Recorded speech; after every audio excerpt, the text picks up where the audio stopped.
자, 이제 정말 올해도 얼마 안 남았습니다만은 올 한 해 원자재 시장은 어떻게 움직였고 또 내년도에 원자재 시장의 가격 흐름은 어떻게 될지 한번 점검해보는 시간 가질 텐데요. 삼성선물의 홍성기 선임연구원 모셨습니다. 어서 오십시오. 네, 안녕하십니까. 자, 원자재 시장만큼 우리 일반 투자자 여러분들이 접근하기가 좀 어려운 시장도 없는 것 같아요. 주식, 채권, 환율, 그 다음에 원자재 시장 아닌가 접근성 기준으로 보면. 예. 자, 올 한 해 원자재 시장 흐름을 한번 쭉 한번 점검 한번 해볼게요. 예, 사실 다른 금융시장하고 마찬가지로 올 한 해 원자재 시장의 가장 큰 이슈는 역시 양적 완화 축소였습니다. 예. 연준의 양적 완화 축소가 올 2월 달부터 이렇게 점차 시장에서 예상이 나타나면서 네. 먼저 반응한 이제 상품이 주로 금이 먼저 크게 반응을 했습니다. 예. 그래서 금 가격이 지난 4월 그리고 6월 그리고 최근에 연이어서 큰 폭의 하락세를 나타내면서 금 가격이 양적 완화 축소에 직격탄을 맞은 그런 품목이라고 볼 수 있고요. 그리고 그 다음으로는 이제 비철금속을 들 수 있는데 비철금속 같은 경우에는 중국이 수요의 한 40% 이상을 차지하는 예. 그런 금속입니다. 그래서 근데 중국의 그 경제 성장률 자체가 올해 들어서 이제 7.5%대 정도로 작년이나 뭐 이전과는 확연히 그 하향 추세를 네. 나타내고 있고 그리고 중국 정부에서 그 경제 구조 개혁에 좀 더 집중을 하면서 예. 성장세보다는 그런 구조 개혁에 집중하면서 중국의 비철 수요 자체가 그렇게 높지 않았다. 예. 그래서 역시 비철 금속도 올해 들어서 큰 폭의 하락세를 나타낸 그런 예. 품목이었습니다. 반면에 유가 같은 경우에는 선진국의 경기 회복세가 주를 이루면서 상대적으로 그 유가 같은 경우에는 아직까지는 그 선진국의 수요가 그 절반 이상을 차지하기 때문에 예. 상대적으로 견조한 모습을 보였다 이렇게 말씀드릴 수 있겠습니다. 그러니까 이제 선진국 증시 강세, 신흥국 증시 약세, 선진국 경제 성장률 높고 신흥국 경제 성장률 낮은 이런 게 그 국제 원자재 시장에도 쭉 영향을 미쳤군요. 예, 맞습니다. 비철 금속 같은 이제 중국 쪽 수요가 많은 것들은 가격이 안 좋았고 선진국 수요가 그래도 많은 원유는 그나마 가격을 좀 지켜줬고 그런 정도 수준인데 자, 우리나라 입장에서는 국제 원자재 시장 가격이 안정적이었다. 원유 가격도 뭐 그렇게 급등한 건 아닌 것 같고요. 예. 그래서 수입 물가 측면에서 굉장히 좀 그 안정적으로 움직였는데 국내 경기에는 어떻게 영향을 줬을까요? 예, 일단 직접적인 영향으로는 그 우리나라도 원유 수입이 많은 네. 아주 많은 나라이기 때문에 직접적으로는 상품 수지 흑자가 증가한 측면이 있습니다. 예. 그래서 일단 그 상대적으로 교역 조건이 개선이 되면서 이런 네. 상품 수지 개선에 효과가 있었고요.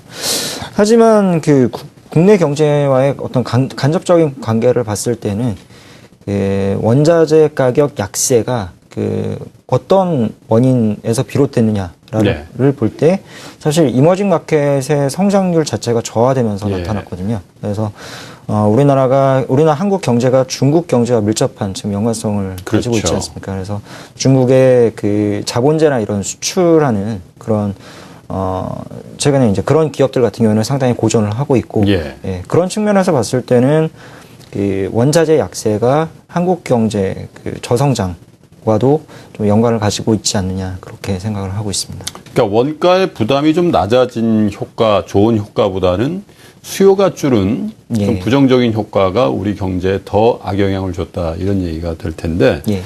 자, 우리가 흔히 얘기할 때요. 주시장에서도 야, 이게 경기를 보려면 구리 가격을 봐라 이런 얘기를 많이 하더라고요. 대표적인 비철 금속으로 분류가 되는 게 구리인데 이런 것들을 보면 이 가격 추이를 보면 내년도 경제도 조금은 힌트를 받을 수 있을 것 같아요. 구리를 비롯한 비철 금속 가격 동향은 어떻습니까, 현재? 예.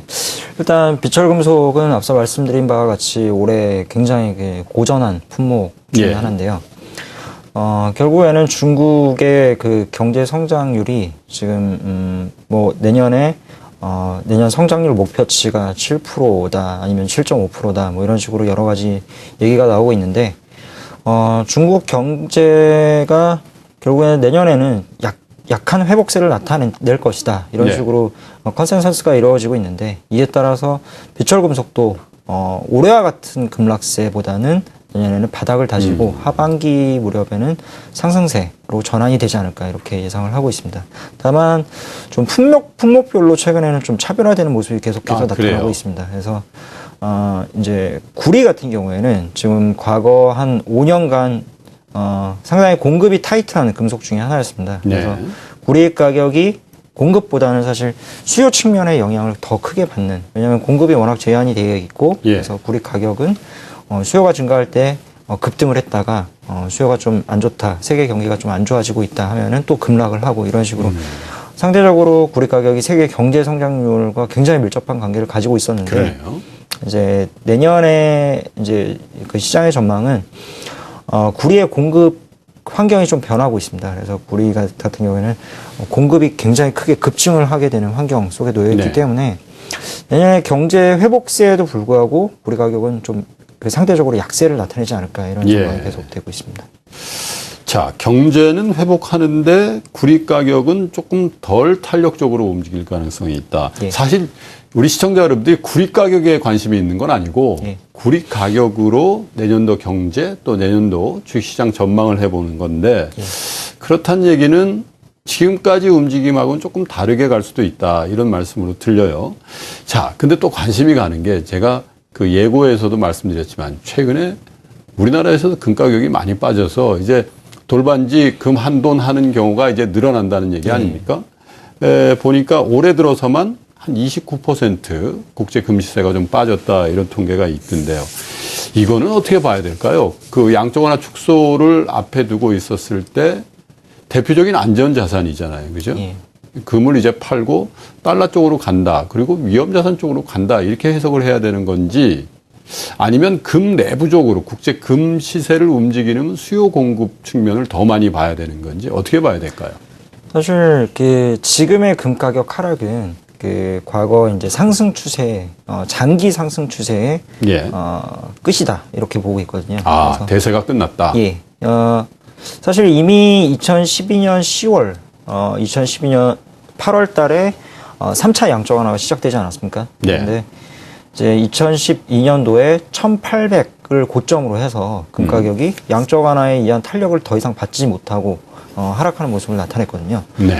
그때 이제 시장에서는 이미 금 가격 그 대세 하락을 예측하는 그런 목소리들이 많았습니다. 예. 그리고 그러한 그 이제 목소리들이 결국에는 시장에서는 올해 2월달, 4월달을 계기로 해서 금 가격이 급락하는 모습을 나타내면서 금 가격 그 상승 추세가 이제 완전히 끝났구나 이렇게 시장에서는 예상을 했고요.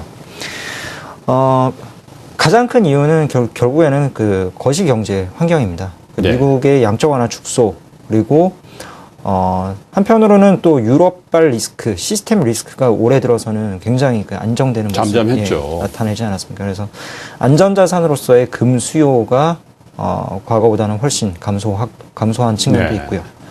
그리고 그 역시 이제 또 양적 완화 축소와 결부지어서 달러와 강세나 그리고 미국의 금리 상승도 이런 금 가격 하락에 영향을 미쳤다 이렇게 볼 수 있겠습니다. 대세가 끝났다고 말씀하셨으니까 내년에도 금 시세는 더 하락할 것이다 이런 얘기로 들리는데요. 예. 그 얘기는 이제 양적 완화 축소를 이제 막 시작했는데 시작은 안 했죠. 1월부터니까. 그러면 그 쌓이는 양적 완화 축소의 규모와 시기가 우리가 생각하는 것보다 조금 더 빨리 진행될 가능성도 있다 이렇게 해석할 수도 있을까요? 금 가격으로만 보면. 사실 그 금 가격 하락이 양적 완화 축소에 대해서 선반영한 예. 거죠. 그러니까 올해 들어서 그렇게 급락을 나타낸 것이 선반영을 했다고 보는데 최근 들어서도 이제 양적 완화 축소 발표가 난 이후에 예.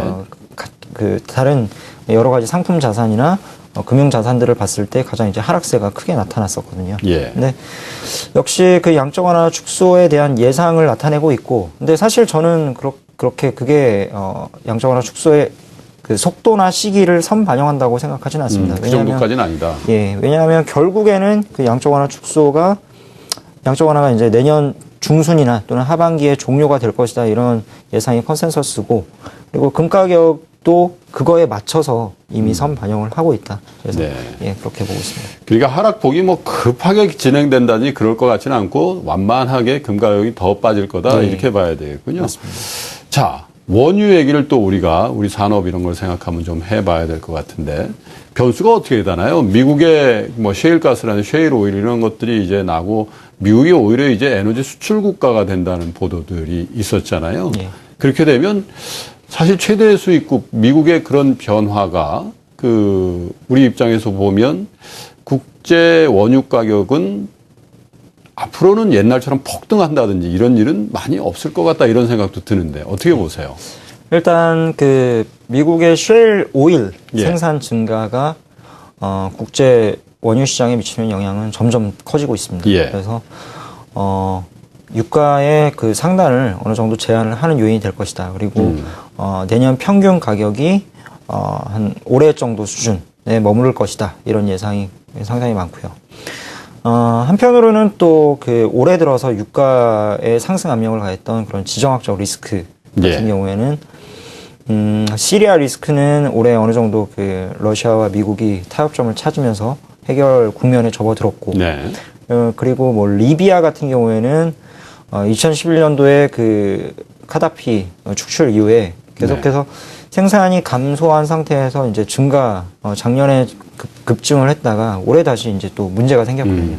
리비아 같은 경우에는 지금 정치적 불안이 워낙 심하기 때문에 좀 내전으로 심화될 수 있는 그런 가능성도 그래요? 있어 보입니다. 그래서 근데 한편으로 봤을 때는 리비아의 지금 생산이 이미 굉장히 그 거의 이제 뭐 그 과거 수준에 비해서는 워낙 그 크게 축소된 상황이기 때문에 네. 더 이상 악화될 게 없다. 이런 수급에서. 측면도 이런 측면도 있습니다. 그래서 지정학적 리스크 같은 경우에는 올해와 같은 그런 급등 요인이 되기에는 좀 힘들지 않을까 이렇게 예상을 하고 있는 상황입니다. 자, 그런가 하면 미국 경제가 지난 3분기에 4% 이상 성장을 했고요. 또 거의 모든 전문가들이 내년도 미국 경제는 올해보다는 훨씬 좋아질 것 같다. 이런 게 컨센서스가 있고 그러면 자연적으로 유럽 지역도 올해보단 좋아질 거고 중국은 뭐 잘 모르겠습니다만 어쨌든 글로벌리 보면 경제 상황이 올해보단 내년이 더 개선된다 이렇게 보면 수요적인 측면에서 예. 공급은 뭐 지금 그런 수준으로 말씀 주셨습니다만 수요적인 측면에서 원유 수급이 늘어나면서 가격이 오르고 또 어떻게 볼까요? 그래서 우리나라 이 산업계에서도 원유가 상승으로 인한 부담이 좀 늘어나는 국면 예. 이런 것도 좀 걱정스러운데 어떻게 보세요? 저도 이제 한 가지 그러니까 이전과는 좀 약간 관점이 달라진 건 네. 뭐냐면 한 올해 중순까지는 유가가 다운사이드 리스크, 그러니까 즉 하락 리스크가 더 크다 이런 예. 식으로 왜냐하면 그 수급 요인에 의해서 미국 그 쉘 오일 공급 증가나 이런 예. 수급 요인에 의해서 다운사이드 리스크를 더 크게 봤었는데 최근 들어서 좀 업사이드 리스크를 보고 있습니다. 그래서 결국에 그 수급 측면에서 좀 안정적인 흐름을 계속해서 나타낼 것이라고 보지만 그 선진국 위주의 경기 회복 그리고 이머징 마켓이 이런 선진국의 경기 회복을 따라가는 경우에 어떤 수요 측면에서의 유가 상승 가능성 이건 충분히 있다라고 봅니다. 다만 이러한 유가 상승은 그 급등하는 요인 정도까지는 아니고요. 예. 네, 어느 정도 인플레이션, 용이 날 수준의 인플레이션 정도를 유발하는 그런 예. 유가가 나타나지 않을까 이렇게 예상하고 있습니다. 조금만 더 들어가 볼게요. 국제 유가 시장을 구성하고 있는 게 대충 한 세 가지 정도 되죠. WTI, 브렌트유, 두바이인데 우리는 대부분 이제 두바이 쪽에서 두바이유를 수입하고 있는데 예. 이 WTI하고 두바이 간의 가격 괴리 이런 추이는 어떻게 움직일까요? 우리한테 호조세를 띨까요? 아니면 좀 부정적일까요? 사실 그 WTI 같은 경우에 그 미국 내에서만 소비가 되는 그런 네. 유종입니다. 그래서 미국 내에서 공급이 되고 미국 내에서 수요가 되기 때문에 네. 과거와는 달리 미국의 최근 원유 생산이 증가를 하면서 과거와는 달리 WTI와 브렌트, 두바이 이런 네. 다른 유종들 간의 그 가격이 상관관계가 많이 낮아져 있습니다. 예. 그래서 사실 그 뉴스나 이런 거를 보면은 WTI를 기준으로 해서 예. 많이 이제 판단을 하시고 하는데 사실 말씀하셨다시피 우리나라와 더욱 밀접한 연관을 가지는 유종은 두바이나 두바이, 두바이유가 되겠군요. 그래서 WTI는 상대적으로 계속해서 어느 정도 그 미국의 생산 증가로 인해서 좀 낮은 가격을 유지할 것이다. 상방이 좀 막혀 있는 상황이군요. 이와는 달리 브렌트나 두바이유 같은 경우에는 지정학적 리스크나 이런 거에 불거질 때마다 더 빠른 속도로 급등할 것이다. 이렇게 예상을 하고 있습니다. 우리한테 뭐 그렇게 좋은 뉴스는 아닌 것 같군요. 자, 그러면 저희가 쭉 이제 그 비철금속 또 금이라든지 또 원유 가격이라든지 우리 경제 펀더멘탈에 영향을 줄 수 있는 국제 원자재 시장 가격 동향도 좀 알아봤고 내년도 전망도 좀 해봤습니다만은 이 전문가 입장에서 보실 때 저희가 안 짚고 못 짚고 넘어온 게 뭐가 있을까요? 호재, 악재 좀 나눠서 한번 분류를 한번 해주시죠. 일단 결국에는 호재로는 내년도에 수급 관련해서 수요 측면에서 선진국 경제 회복세 그리고 이머징 마켓의 추격 경제 성장률이 어느 정도 안정적인 모습을 나타내면서 분명하게 가격 상승 요인이 있다. 이런 점을 들 수 있고요. 반면으로 원자재 가격의 악재라고 한다면 공급 측면입니다.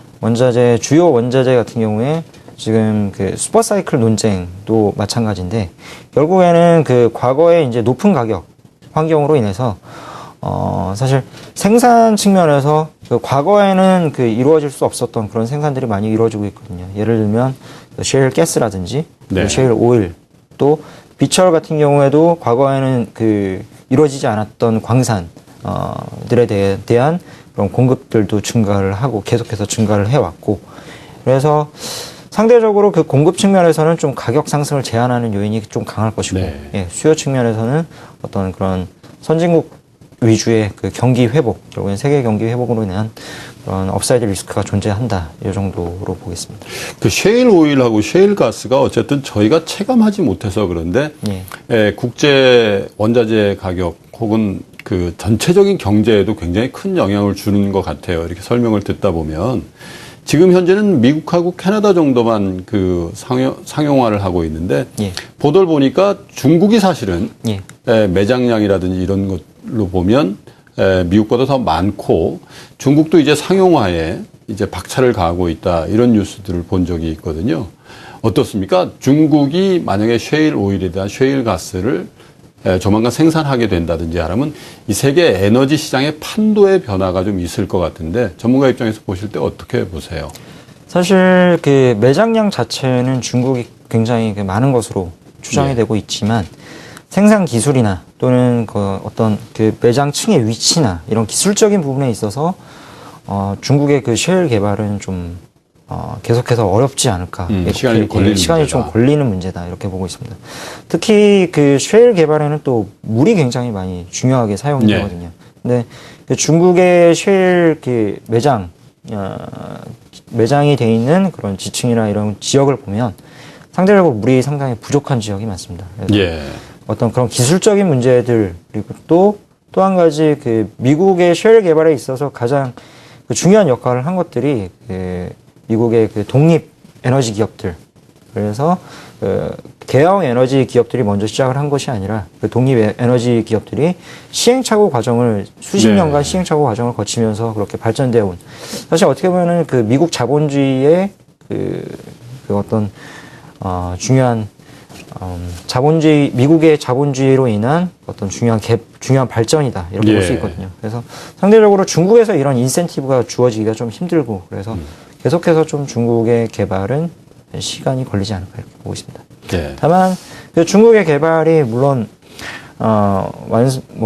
본격적으로 이루어진다면 천연가스 그리고 원유 시장에 정말 큰 영향을 나타내지 않을까. 결국엔 가격 하락 요인이 되지 않을까 이렇게 예상하고 있습니다. 어제 산업통상자원부 장관이 공기업 CEO들이죠. 이렇게 회합을 가지면서 뉴스에 난 거 보니까 주로 이제 해외 자원 개발에 관련된 우리 공기업들은 아마 해외 자원 개발하는 것들에 대해서 대단히 이제 축소지향적으로 가지 않겠냐. 구체적으로 얘기를 하더라고요. 아직까지는 우린 해외 자원 개발할 역량이 안 되는 것 같다. 이런 언급도 하는 걸 들었어요. 국제 원자재 가격 시장에야 뭐 가격에는 영향이 없겠지만 우리 국내 어떤 그 원자재 혹은 원유 이런 수급에는 그런 정책적인 변화들은 감안 안 해도 될까요? 어떻습니까?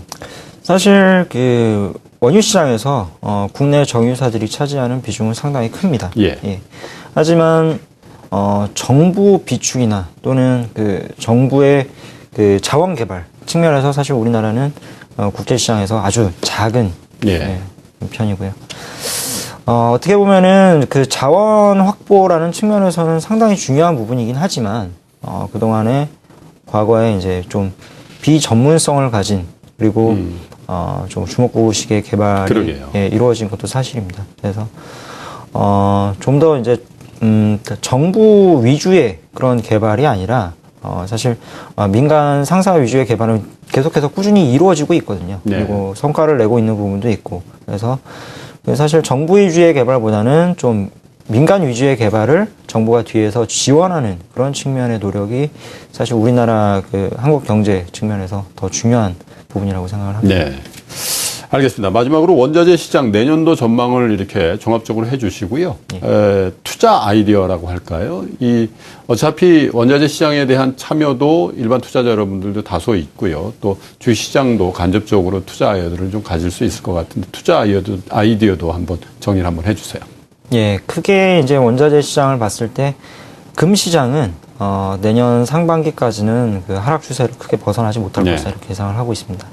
그리고 본격적인 미국의 금리 상승이 나타나게 되면 장기 금리 상승이 나타나게 되면 계속해서 하락 압력을 받을 수밖에 없다 이렇게 보고 있는데요.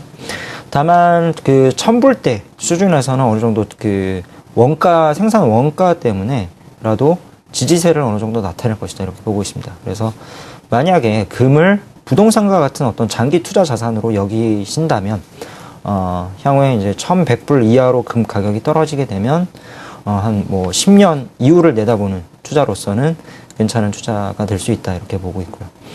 에너지 시장에서는 유가 같은 경우에는 내년에도 어떤 박스권 등락에 머무르지 않을까 이렇게 예상하고 있습니다. 그래서 투자 기회가 어떤 그 쉬운 투자 기회가 나타날 거라고는 생각하지 않고요. 다만 원유 시장이 올해와 같은 추세를 만약에 보인다면 7월과 8월 달 그 미국 그 원유 수요가 급증하면서 올해 그 계절성을 강하게 나타냈었거든요.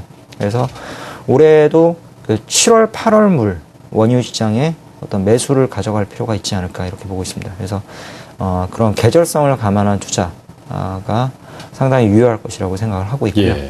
그리고 에너지 시장에서 또 하나 천연가스가 있는데요. 천연가스가 최근에 이제 좀 미국 겨울철을 맞아서 급등세를 나타냈는데 장기 투자 측면에서는 천연가스는 충분히 메리트가 있는 상품이다 이렇게 보고 있습니다. 그래서 한 3불대 후반 정도면은 어느 정도 매수를 할 만한 가격이 되지 않을까 이렇게 장기 매수할 가격이 되지 않을까 이렇게 생각을 하고 있고요. 비철금속 같은 경우에는 역시 내년에도 계속해서 하락세 면치 못할 것이다 이렇게 보고 있는데 다만 중국의 경기 회복 속도에 따라서 그 단기적인 투자 모멘텀은 나타날 수 있을 것이다 이렇게 보고 있습니다. 네, 알겠습니다. 시청자 여러분, 삼성선물의 홍성기 선임연구원 분석에 따르면요, 금값은 올해 상반기를 기점으로 정말 대세 하락기에 들어왔다 이런 언급을 주셨고요. 중국 경기 또 신흥국 경기에 영향을 많이 받는 비철금속 가격은 내년에도 그다지 이렇게 화랑 국면으로 들어가긴 좀 어려워 보인다 이런 분석을 주셨는데요. 원유 가격만큼은 계절적 요인 이런 걸 감안해서 강세를 띨 가능성도 있다 이런 조언을 주셨습니다. 연구위원 오늘 고맙습니다. 네.